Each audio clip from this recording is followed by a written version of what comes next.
Hello friends, അങ്ങനെ episode start ചെയ്യുന്ന ടൈമിൽ 2-3 ദിവസമായിട്ടും ഇവന് ബോധമൊന്നും വന്നിട്ടുണ്ടായിരിക്കില്ല. ഇവനാണെങ്കിൽ ഓക്സിജൻ മാസ്ക് ഒക്കെ വെച്ചിട്ട് നല്ല ഒബ്സർവേഷനിലായിരിക്കും. ഇവർ ബെഡിലൊന്നും അല്ല കേട്ടോ കിടക്കുന്നത്, എവിടെ അതിന് പറ്റത്തില്ലല്ലോ, എയറിലാണ് കിടക്കുന്നത്. മിനാലി ആണെങ്കിലും ആളോ ഓക്കെ ആവൂലെന്ന് ചോദിക്കുമ്പോൾ പിന്നെ ഓക്കെ ആവാതെ എന്ന് സെങ്ജുൻ പറയുന്നതും ഈവനെയാണെങ്കിൽ ഫുൾ ഒബ്സർവ് ചെയ്യുന്നത് കൻസു ആയിരിക്കും. ഗോവിനെ പറഞ്ഞ കാര്യങ്ങളൊക്കെ ന്യൂസിലൂടെ അറിഞ്ഞിട്ട് ഇവൻ്റെ അമ്മമാർ നല്ല ഹാപ്പി ആയിരിക്കും. അപ്പോൾ ഇവരുടെ സിസ്റ്ററിനെ പറ്റിയിട്ടാണ് പറയുന്നത്. സിസ്റ്റർ മരിക്കുന്ന ടൈമിൽ ഇവനെ നന്നായിട്ട് നോക്കണമെന്ന് നമ്മളോട് കൺവിൻസ് ചെയ്ത് പറഞ്ഞു. അതുകൊണ്ട് ഇപ്പം എന്താ, നമ്മൾ ഇവനെ നന്നായിട്ട് നോക്കി. അതുകൊണ്ട് തന്നെ ഇപ്പോൾ ഒരു നല്ല കാലം വരുമ്പോൾ അവൻ നമ്മളെ മറക്കത്തില്ലല്ലോ. അതാ പറഞ്ഞത്, നല്ലത് ചെയ്താൽ നല്ലത് കിട്ടും എന്നൊക്കെ പറയുന്നത്. മറ്റൊരു അമ്മയാണെങ്കിൽ ഇവരുടെ സിസ്റ്ററിൻ്റെ ഡ്രസ്സൊക്കെ എടുത്ത് നോക്കുന്ന ഒരു സീൻ കാണിക്കുന്നുണ്ട്. ആദ്യം ബോധം വരുന്നത് ഇവനായിരിക്കും. ബോധം വരുന്ന ഇവൾ ആലോചിക്കുന്നത് ഇവൻ കാണിച്ചു കൂട്ടിയ ഓരോ കാര്യങ്ങളായിരിക്കും കേട്ടോ. അതായത് ഇമോഷണലി ഇവളെ ചീത്ത പറഞ്ഞതും ഇവളുടെ ജീവൻ രക്ഷിക്കാൻ വേണ്ടി ചെയ്ത കാര്യങ്ങളൊക്കെ ആലോചിക്കുന്നുണ്ട്. ഇതേ ടൈമിൽ തന്നെ മിനാലിയും സെങ്ജുനും ഇവൻ്റെ ആ ഒരു റൂമിൻ്റെ പുറത്തിരുന്ന് ഉറങ്ങുന്നതും ഇവനും ഇതുപോലെ ബോധം വരുന്നുണ്ട്. ഗോങ്യോങ്ങിൻ്റെ ഫ്രണ്ട് ഇവൻ്റെ അമ്മമാരുടെ ആ ഒരു റെസ്റ്റോറൻറ്റിൽ വന്ന് ഫുഡ് കഴിക്കുന്നതും ഫ്രണ്ട് ആണെങ്കിൽ ഇവൻ്റെ അമ്മയോട് ഹെയർ കളർ ചെയ്തു നല്ല ഭംഗിയുണ്ടല്ലോ എന്ന് പറയുമ്പോൾ ഈ അമ്മ എന്നൊക്കെ വിളിക്കുന്നുണ്ടെങ്കിലും ഇവൻ്റെ ഒറിജിനൽ അമ്മയുടെ ഏറ്റവും ചെറിയ സഹോദരിയാണല്ലോ, അത്ര വയസ്സൊന്നും ഉണ്ടായിരിക്കില്ല. അപ്പോൾ ഈ ലേഡി ആണെങ്കിൽ മറ്റമ്മമാരോട് പോയിട്ട് അല്ല ഗോങ്യോങ്ങിന് നമ്മൾ അമ്മമാരാണെന്ന് വിചാരിച്ച് ഫ്രണ്ടിന് അങ്ങനെയൊന്നും ആയിരിക്കത്തില്ലല്ലോ എന്ന് പറഞ്ഞ് അങ്ങ് നാണം കുണങ്ങുകയാണ്. അപ്പോൾ ഫ്രണ്ടാണെങ്കിൽ എനിക്ക് കേൾക്കാമെന്ന് പറയുന്നതും അതിനുശേഷമാണ് ഗോങ്യോങ്ങിൻ്റെ കോൾ ഇവന് വരുന്നത്. ഇവനാണെങ്കിൽ ഫോൺ എടുത്ത് അങ്ങ് ചീത്ത പറയുന്ന ടൈമിൽ എടാ എനിക്ക് കുഴപ്പമില്ല, ഞാൻ ഓക്കെയാണ്, അമ്മമാർക്ക് എങ്ങനെയുണ്ടെന്ന് ചോദിക്കുമ്പോൾ അവർ നിന്നൊക്കെ ഹെൽത്തി ആയിട്ട് ഇവിടെ ഇരിക്കുന്നുണ്ട്, ഒരു പ്രശ്നമില്ല എന്ന് പറയുന്ന ഫ്രണ്ടിനോട് അവർ ഹെൽത്തി ആയിട്ട് സന്തോഷമായിട്ടൊക്കെ ഇരിക്കും, പക്ഷേ ഉള്ളിൽ അങ്ങനെ ആയിരിക്കില്ല എന്ന് പറഞ്ഞ് ഇവൻ അമ്മമാരെ പറ്റിയിട്ടാണ് ചോദിക്കുന്നത്. അപ്പോൾ ഇവൻ്റെ ഫ്രണ്ടാണെങ്കിലും എടാ കാര്യം എന്തായി നടന്നു എന്ന് ചോദിക്കുമ്പോൾ എല്ലാം സക്സസ് ആയി നടന്നിട്ടുണ്ട്, ഇതിനെപ്പറ്റി ഇവിടെ ആർക്കും അറിയില്ല എന്ന് പറയുന്ന ഇവനോട് എടാ നീ മറ്റൊരു കാര്യം അറിഞ്ഞു, ഇവിടെ ആകെ പ്രശ്നമായിട്ട് ഇരിക്കുക, ഗോവിന നിന്നായിട്ടുള്ള എൻഗേജ്മെൻറ്റ് പബ്ലിഷ് ചെയ്തു എന്നൊക്കെ പറയുന്നതും ഇത് കേൾക്കുന്ന ഇവൻ ഒന്ന് ഷോക്ക് ആകുന്നുണ്ട്. ഫ്രണ്ടാണെങ്കിലും എടാ അതെന്തായാലും നന്നായി, നീ ഉടനെ തന്നെ എൻഗേജ്മെൻറ്റ് അങ്ങ് ചെയ്തേക്ക്, തിരിച്ചു വന്നു കഴിഞ്ഞാൽ അത് കഴിഞ്ഞ് അവളുടെ അച്ഛൻ്റെ പൈസയൊക്കെ ഉപയോഗിച്ച് നിനക്ക് പിന്നെ എങ്ങനെ വേണമെങ്കിലും ജീവിക്കാമല്ലോ, ലൈഫ് അങ്ങ് സെറ്റാക്കെന്ന് പറയുന്നതും എന്തായാലും ഇവൻ അത്ര ഹാപ്പിയൊന്നും ഉണ്ടായിരിക്കില്ല. ആ ടൈമിൽ അങ്ങോട്ട് വരുന്ന സെങ്ജുൻ ആണെങ്കിൽ ഉള്ളിലേക്ക് കടക്കാതെ ഈ മൈക്കിലൂടെയാണ് സംസാരിക്കുന്നത്. കുഴപ്പമൊന്നുമില്ലല്ലോ, ഫോൺ വിളിച്ചു കഴിഞ്ഞിട്ടുണ്ടെങ്കിൽ തിരിച്ചു വായോ എന്ന് പറയുമ്പോൾ ഇവനാണെങ്കിലും അല്ല ഈ കമാൻഡർക്ക് കുഴപ്പമൊന്നുമില്ലല്ലോ എന്നാണ് അവിടെ ചോദിക്കുന്നത്. ഈ സീൻ ഇവിടെ കട്ട് ചെയ്ത് കൺട്രോളിംഗ് റൂമിലാണെങ്കിൽ ചീഫ് റെസ്റ്റ് ഒന്നും എടുക്കാതെ അവിടെ തന്നെ ഉണ്ടായിരിക്കും. അങ്ങോട്ട് വരുന്ന ഡോക്ടർ ഡൊണാലി ആണെങ്കിൽ രണ്ടുപേരുടെയും വൈറ്റൽസ് ഒക്കെ നോർമൽ ആയിട്ടുണ്ട്, ഇപ്പോൾ കുഴപ്പമൊന്നുമില്ല എന്ന് പറയുന്നതും അപ്പോൾ ഇവളാണെങ്കിലും ഇനി വീട്ടിൽ പോയിട്ടൊന്ന് റെസ്റ്റ് എടുക്കാമെന്ന് പറഞ്ഞ് നോക്കുന്ന ടൈമിൽ അവിടെ പാർക്ക് ഉണ്ടായിരിക്കും. അല്ല ഔട്ട് സൈഡറെ ഇയാൾക്ക് ഇതുവരെ പോവാറായില്ലേ എന്ന് ചോദിക്കുന്നതും ഈ പാർക്ക് റിസൈൻ ഒക്കെ ചെയ്തിട്ടുണ്ടെന്ന് തോന്നുന്നു, എന്നിട്ടും ഇവിടെ ഇങ്ങനെ ചുറ്റിപ്പറ്റി നടക്കുകയാണല്ലോ.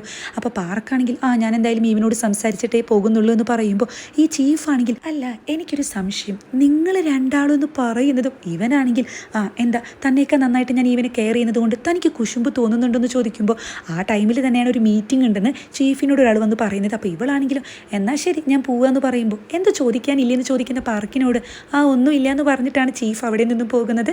ഇതേ ടൈമിൽ ഈവാണെങ്കിലും ബോധം വന്നിട്ട് എണീക്കുന്നുണ്ടല്ലോ. അപ്പോൾ എങ്ങോട്ടോ പോകാൻ നോക്കുമ്പോൾ കങ്സു ഹെൽപ്പ് ചെയ്യുന്നുണ്ട്.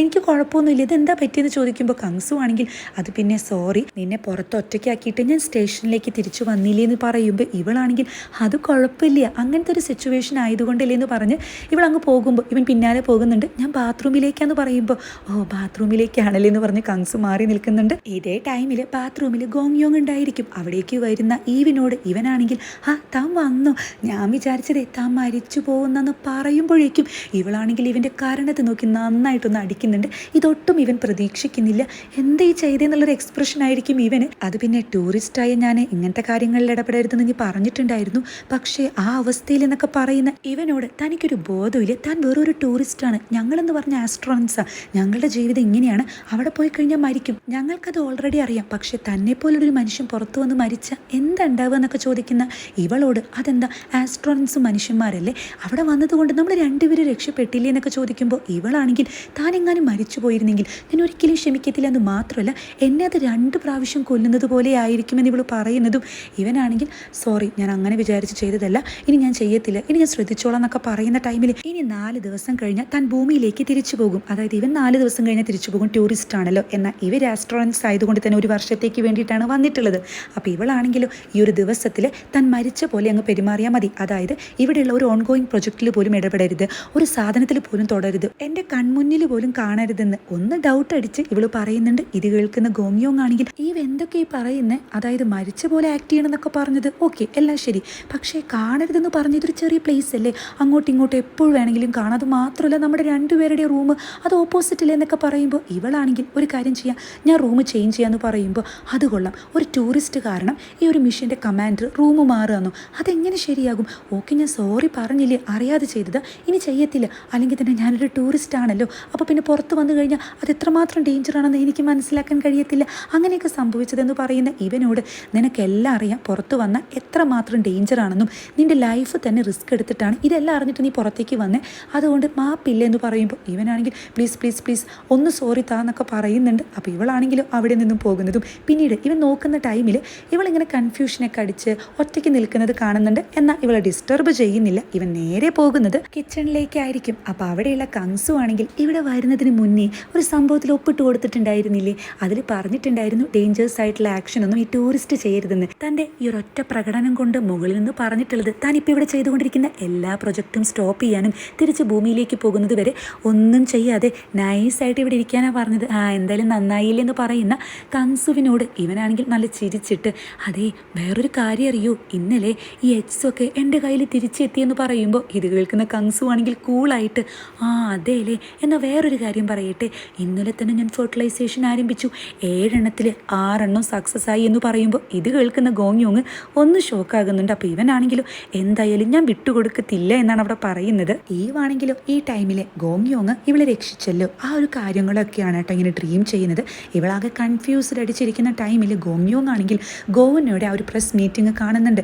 ഇവനും ആകെ കൺഫ്യൂഷനിലായിരിക്കും. ഇതേ ന്യൂസ് തന്നെ കങ്സുവും കാണുന്നുണ്ട്. സെങ്ജനും സാൻഡി ആണെങ്കിൽ ഈവിൻ്റെ കേട് വന്ന ആ ഒരു സ്യൂട്ടിൻ്റെയൊക്കെ ഫോട്ടോ എടുക്കുന്ന ടൈമിലാണ് അവിടുത്തെ ടോയ്ലറ്റിൽ നിന്നും ഗോങ്യോങ് വരുന്നതും. ഇതെന്താ ഈ ടോയ്ലറ്റ് ഉപയോഗിക്കുന്നത്, അവിടെ ഒന്നും ടോയ്ലറ്റ് ഇല്ലേ, അതോ അവിടെ ആരെങ്കിലും കയറേണ്ടെന്ന് പറഞ്ഞു എന്ന് ചോദിക്കുന്ന സാൻഡിയോട്, അല്ല എനിക്ക് ഇവിടെ എങ്ങാനും ചുരുണ്ടുകൂടി കിടക്കാൻ ഒരു സ്ഥലം കിട്ടുമോ എന്നാണ് ഗോങ്യോങ് ചോദിക്കുന്നത്. അപ്പോൾ ഇത് കേൾക്കുന്ന സെങ്ജുൻ ആണെങ്കിൽ, അല്ല അതിൻ്റെ മുഖത്ത് എന്തൊരു വിഷമം, എന്തോ ഒരു പ്രശ്നം ഉണ്ടല്ലോ എന്ന് പറയുമ്പോൾ സാൻഡി ആണെങ്കിൽ തീരെ വയ്യാലേ, ഈ പ്രശ്നത്തിനുള്ള മരുന്ന് എൻ്റെ കയ്യിലുണ്ടെന്ന് പറഞ്ഞ് ഒരു പുസ്തകം എടുത്തു കൊണ്ടുവരികയാണ്. പുസ്തകം തുറക്കുന്ന ടൈമിൽ അതിൽ ആൽക്കഹോൾ ഒളിപ്പിച്ച് വെച്ചിരിക്കുന്നതാണ് ഇവൻ കാണുന്നത്. ഇവൻ ശരിക്കും ഷോക്കാകുന്നുണ്ട്. നെക്സ്റ്റ് സീനിൽ ലോട്ടറി ടിക്കറ്റ് സൂക്ഷിച്ചു വെക്കാത്തതിൻ്റെ പേരിൽ ഡൊണാലി മിനാലിയെ ചീത്ത പറയുന്ന ടൈമിൽ ഞാനിത് എവിടെ ഒളിപ്പിക്കുക എന്ന് പറയുന്ന സിസ്റ്ററിനോട് ഇവള് പറഞ്ഞു കൊടുക്കുന്നുണ്ട്, നീ അണ്ടർവെയറിൽ, അതായത് നിൻ്റെ ബ്രായിൽ എങ്ങാനും വെക്കും, അതാണ് സേഫ് എന്ന് പറയുമ്പോൾ ഇവളാണെങ്കിലും പക്ഷേ ആ ടൂറിസ്റ്റ് ഉണ്ടല്ലോ അയാൾ ഈ ലോട്ടറി ടിക്കറ്റ് കണ്ടു എന്ന് പറയുന്ന മിനാലിയോട് ഡൊണാലി പറഞ്ഞു കൊടുക്കുന്നുണ്ട്.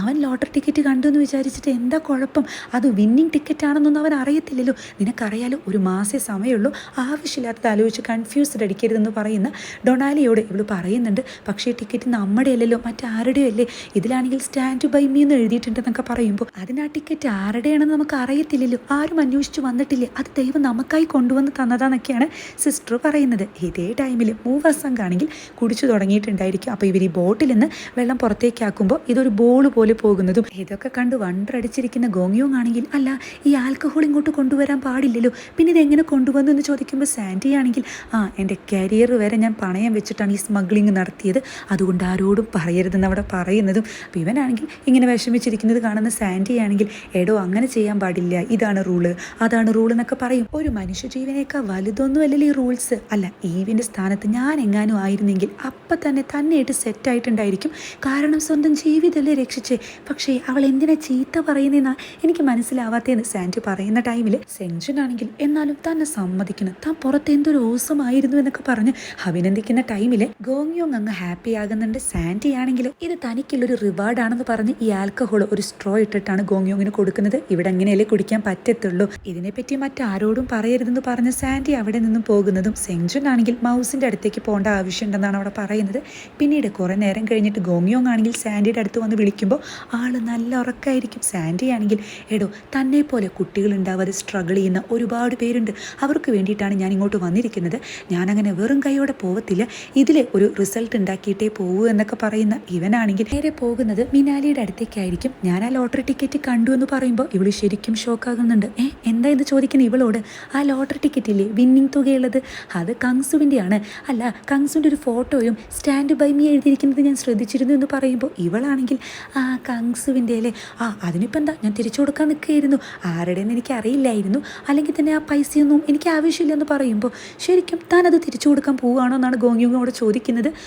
എന്തെന്ന് ചോദിക്കുന്ന മിനാലിയോട്, എടോ ആൾ ഒരുപാട് പണക്കാരനാണ്, ബില്യനെയർ പോലും അല്ല ട്രില്യനെയറാ, അയാൾക്ക് ഈ പൈസയുടെ ആവശ്യമുണ്ടോ, ഈ കടലിലെ ഒരു കുപ്പി വെള്ളം ഒഴിക്കുന്നത് എങ്ങനെയാണ് അതുപോലെയായിരിക്കും കങ്സുവിന്. എൻ്റെ ഒരു അഭിപ്രായത്തിൽ ഇത് താൻ തന്നെ വെച്ചോ, കൊടുക്കേണ്ട ആവശ്യമൊന്നുമില്ല എന്ന് പറയുമ്പോൾ ഇവളാണെങ്കിൽ ഇവനിത് എന്ത് പറ്റി എന്നുള്ളൊരു എക്സ്പ്രഷൻ ആയിരിക്കും. ഗോങ്യോങ് ആണെങ്കിൽ ഞാൻ ഇതാരോടും പറയത്തില്ല, ഞാനാണെങ്കിൽ ഈ ഡോക്ടർ ടിക്കറ്റ് കണ്ടിട്ട് പോലും ഇല്ല, ഞാൻ സൈലൻ്റ് ആയിക്കോളാം, പക്ഷേ പകരം താൻ എന്താ ചെയ്തു തരിക? ഇതുപോലെ എനിക്കൊരു ഹെൽപ്പ് വേണ്ടി വരുമ്പോൾ എന്തിനാന്ന് കൂടി ചോദിക്കാതെ താൻ അതെനിക്ക് ചെയ്ത് തരേണ്ടി വരും എന്ന് പറഞ്ഞ് ഇവൻ ഓക്കെയും പറഞ്ഞു പോകുമ്പോൾ ഇവൾ യെസ് എന്നോ നോ എന്നോ പറയുന്നില്ല, ആകെ കുഴഞ്ഞു പോകുന്നുണ്ട്. ഇവനാണെങ്കിൽ പിന്നീട് ചെല്ലുന്നത് സെങ്ജുൻ്റെ അടുത്തേക്കായിരിക്കും. ഇവനാണെങ്കിൽ ഈ മൗസിലെ അൽഷിമേഴ്സിനെ പറ്റിയിട്ടാണ് പഠിക്കുന്നത്. അപ്പോൾ ഗോങ്യോങ് ആണെങ്കിലും ഈ ഒരു റിസൾട്ട് താൻ എന്തായാലും പൂർത്തിയാക്കണം. അറിയാലോ നമ്മുടെ മനുഷ്യന്മാർ എന്തോരല്ല ഈ അൽഷിമേഴ്സ് കാരണം ബുദ്ധിമുട്ടുന്നത്, സ്വന്തം മക്കളേനും ഭാര്യനെയും ഭർത്താവിനൊന്നും തിരിച്ചറിയാൻ കഴിയുന്നില്ല എന്നൊക്കെ പറഞ്ഞ് ഇവനാണെങ്കിൽ സെങ്ജുവിൻ്റെ ബാക്കിൽ ഇങ്ങനെ തട്ടിയിട്ടാണ് അവിടെ നിന്ന് പോകുന്നത്. പിന്നീട് ബയോളജിക്കൽ മൊഡ്യൂളിലേക്ക് പോകുന്ന വഴിയിലാണല്ലോ ഇവരുടെ റൂം. അപ്പോൾ ഇവൻ അങ്ങോട്ട് വരുന്നതും ഈവാണെങ്കിൽ ഇവൻ വരുന്ന ശബ്ദം ഇങ്ങനെ കാതോർത്ത് കിടക്കുന്നുണ്ട്. ഇവനാണെങ്കിൽ നേരെ മൊഡ്യൂളിൽ കയറുന്നതും പിന്നീട് ഈ സ്പേംസും എഗ്ഗും കൂടിയിട്ടുള്ള ഒരു കാര്യമൊക്കെ ആയിരിക്കും അവിടെ ചെയ്യുന്നത്. പക്ഷേ എത്രയൊക്കെ ശ്രമിച്ചിട്ടും ഇവന് ആ ഒരു മൈക്രോസ്കോപ്പിൻ്റെ നീഡിൽ ഉപയോഗിച്ച് ഇതിനെ ജോയിൻ ചെയ്യിപ്പിക്കാൻ കഴിയുന്നില്ല. വല്ലാത്ത കഷ്ടമായി പോയല്ലോ, സാരമില്ല സമയമുണ്ടെന്ന് പറഞ്ഞ് ഇവൻ അവിടെ നിന്ന് ഇറങ്ങുന്നതും സ്വന്തം റൂമിലേക്കല്ല പോകുന്നത്, നേരെ ഈവിൻ്റെ ഡോറിൻ്റെ അവിടെ വന്ന് നിൽക്കുന്നുണ്ട്. ഈവാണെങ്കിലും ഈ ശബ്ദം കേട്ടിട്ട് ഇവൻ പോയോ എന്നുള്ളൊരു കൺഫ്യൂഷനിലായിരിക്കും. പെട്ടെന്ന് ഇവനാണെങ്കിൽ ഡോറും തുറന്ന് അങ്ങോട്ട് കയറി വരുന്നതും എന്താ ഇവിടെ എന്ന് ചോദിക്കുന്ന ഇവളുടെ അടുത്തേക്ക് വന്നിട്ട് ഇവൻ ക്ലോസ് ആയി നിൽക്കുമ്പോൾ ഇവൾ ശരിക്കും ഷോക്കാകുന്നുണ്ട്. താൻ കുടിച്ചിട്ടുണ്ടോ എന്ന് ചോദിക്കുന്ന ഈവിനോട് അല്ല ഞാൻ എന്ത് തെറ്റാ ചെയ്ത് ഒന്ന് പറഞ്ഞതാ, എനിക്ക് കൂടി അറിയണമല്ലോ. ഞാൻ ആലോചിച്ച് നോക്കിയപ്പോൾ ഞാനൊരു തെറ്റും ചെയ്തിട്ടില്ല. ഇനി തന്നെ രക്ഷിച്ചതാണോ ഞാൻ ചെയ്ത തെറ്റ്, അതായത് താൻ മരിക്കുന്നത് ഞാൻ നോക്കി നിൽക്കണം എന്നാണോ താൻ പറയുന്നതെന്നൊക്കെ ചോദിക്കുമ്പോൾ ഇവളാണെങ്കിൽ ഇവനിങ്ങനെ തുറിച്ചു നോക്കുന്നുണ്ട്. ഞാനൊരു കാര്യം പറയട്ടെ, ഇനിയിപ്പോൾ ടൈം തിരിച്ച് അങ്ങോട്ട് വീണ്ടും ചെന്നാലും ഞാൻ ഇതൊക്കെ തന്നെ ചെയ്യത്തുള്ളൂ. ആ ഹാച്ച് തുറന്നിട്ട് ഒരു ഇഡിയറ്റിനെ പോലെ പുറത്തേക്ക് ചാടി തന്നെ രക്ഷിക്കാനേ നോക്കത്തുള്ളൂ. നേരത്തെ ആ ടോയ്ലറ്റിൻ്റെ അവിടെ വെച്ച് താൻ ഓരോ കാര്യങ്ങളൊക്കെ പറഞ്ഞപ്പോൾ ഞാൻ ആകെ കൺഫ്യൂഷനിലായിരുന്നു. പിന്നെ ചിന്തിച്ചപ്പോൾ എനിക്ക് തോന്നി ഞാൻ ഇങ്ങനെ ചെയ്യത്തുള്ളൂ, എൻ്റെ ഭാഗത്ത് എന്താ തെറ്റുള്ളത്, അതുകൊണ്ട് ഒരു റിവാർഡാണ് തരേണ്ടത്, അറ്റ്ലീസ്റ്റ് ഒരു താങ്ക്സ് എങ്കിലും പറയായിരുന്നു. അതൊന്നും വേണ്ട, ജസ്റ്റ് എൻ്റെ തലയിലൊന്ന് തല ഓടിയിട്ട് വെരി ഗുഡ് എന്തെങ്കിലും പറയണമായിരുന്നു എന്ന് പറഞ്ഞ് തല കുനിച്ചു കൊടുക്കുന്ന ടൈമിൽ ഇവളാണെങ്കിൽ ഇവനിങ്ങനെ തുറച്ചു നോക്കുകയാണ്. ഒരു നിശബ്ദത അവിടെ വരുന്നുണ്ട്. ഇവളാണെങ്കിലോ എവിടെന്നാ കുടിക്കാൻ കിട്ടിയെന്ന് ചോദിക്കുമ്പോൾ അതാണോ ഇപ്പോൾ ഇമ്പോർട്ടൻ്റ് എന്ന് ചോദിക്കുന്ന ഗോങ്യോങ് ആണെങ്കിൽ പെട്ടെന്ന് സൈലൻ്റ് ആയിട്ട് ഇങ്ങനെ നോക്കി നിൽക്കുകയാണ്. ഒരു നിശബ്ദതയ്ക്ക് ശേഷം ഇവനാണെങ്കിൽ ഞാൻ തന്നെ സ്നേഹിക്കുന്നതിൽ വല്ല തെറ്റുണ്ടോ എന്ന് ചോദിക്കുമ്പോൾ ഇവളാണെങ്കിൽ എന്താ പറയേണ്ടതെന്ന് അറിയാതെ ഇങ്ങനെ നോക്കുകയാണ്. അപ്പോൾ ഇവനാണെങ്കിലോ തെറ്റില്ല അല്ലേ എന്ന് ചോദിക്കുമ്പോൾ താൻ കുടിച്ചിട്ടുണ്ടെന്ന് പറയുന്ന ഈവിനോട് ഞാൻ കുടിച്ചിട്ടുണ്ട് പക്ഷേ ഫിറ്റൊന്നുമല്ല, എന്താ സംസാരിക്കുന്നതെന്നുള്ള കാര്യത്തിൽ എനിക്ക് വ്യക്തമായ ബോധമുണ്ട്, അപ്പോൾ എങ്ങനെയാ തെറ്റൊന്നും അല്ലല്ലോ എന്ന് ചോദിക്കുമ്പോൾ ഇവളൊന്നും തിരിച്ചു പറയുന്നില്ല. അങ്ങനെ ഇവർ രണ്ടുപേരും ക്ലോസ് ആയിട്ട് പരസ്പരം നോക്കി നിൽക്കുന്നതും നല്ലൊരു മ്യൂസിക് അവിടെ പ്ലേ ചെയ്യുന്നുണ്ട്. ഇവിടെ വെച്ചിട്ടാണ് എപ്പിസോഡ് അവസാനിക്കുന്നത്.